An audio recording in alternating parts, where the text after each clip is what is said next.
The media is trying so hard to portray the shooter as a liberal, but even Elon's AI Grok easily identified the guy as a groiper from the toxic underbelly of the MAGA movement.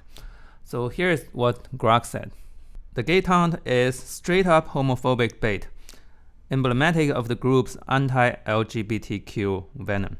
And catch the fascist, that's a direct shot at Kirk, framing the attack as purging a traitor from the right. So overall, it's not Antifa or trans activism, it's the toxic underbelly of the MAGA ecosystem, where online radicalization turns personal grievance into violence against perceived ideological impurities. It's just so easy to tell. But the entire journalist profession just choose to discard the common sense and portray the guy as a liberal. There are 3 engraved bullet casings, right? The first one is sort of liberal but up to interpretation. And the third one is clearly not liberal. It's clearly on the line of Andrew Tate and Nick Fuentes. So you have to be blind to not see that. But when the New York Times writes about those casings, guess what? The whole article only mentioned the first 2 casings, but conveniently omitted the third one. If you don't believe me, search for this article.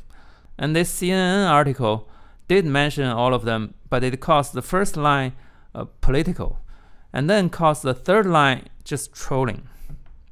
Apparently to induce the readers to focus on the first one. If you don't believe me, search for this article. Why does the media do that? One possibility is fear. They know Trump has the power to destroy them financially if they don't play along. But I have another theory. Based on my observation, for the record, I don't have the data, just some gut feelings. So a lot of media people, including the executives, the editors, and the reporters, have this bitter vibe. Not all of them, but a lot of them. They do work hard, and they do have the limelights and the money, but they're not happy people. They share the same resentment as a lot of MAGA folks. They don't like the fact that a lot of less successful people can find happiness and content, but they can't. It's the same reason a lot of tech bros went MAGA. They feel that their happiness is not proportional with their success, and they don't know how to solve it.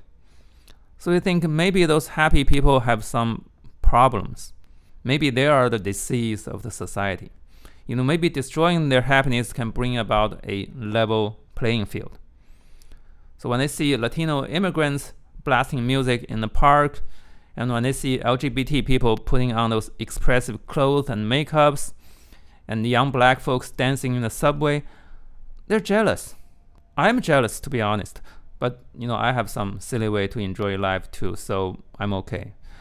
But a lot of people in the successful club aren't okay with it.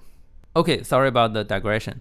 So the bottom line is that the shooter is a pretty typical ultra-cyber conservative, just like the guy who tried to shoot Trump last year. Both incidents were internal struggle within the MAGA movement. And apparently the media doesn't want to admit it.